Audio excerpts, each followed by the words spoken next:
All right, talking about triangles, we're on our fourth and final one today. One video was about perpendicular bisectors, and their point of concurrency was called the circumcenter.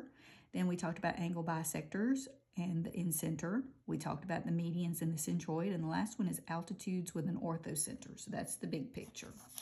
Okay, so what is an altitude?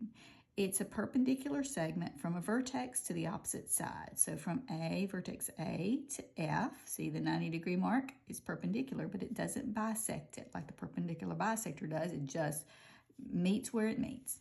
And from vertex B, it goes to D. There's the perpendicular symbol. So that's an altitude. And from C, it goes to E. And that is an altitude as well. So AF, CE, and BD are altitudes.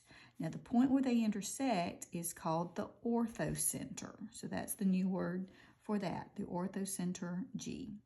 Now, the perpendicular bisectors and the altitudes, both of those, you can know where the point of concurrency will be. If it is an acute angle, a triangle where all three angles are less than 90, it will be inside the triangle, like this one right here. This is acute, that's acute, that's acute. So it's going to be inside the figure.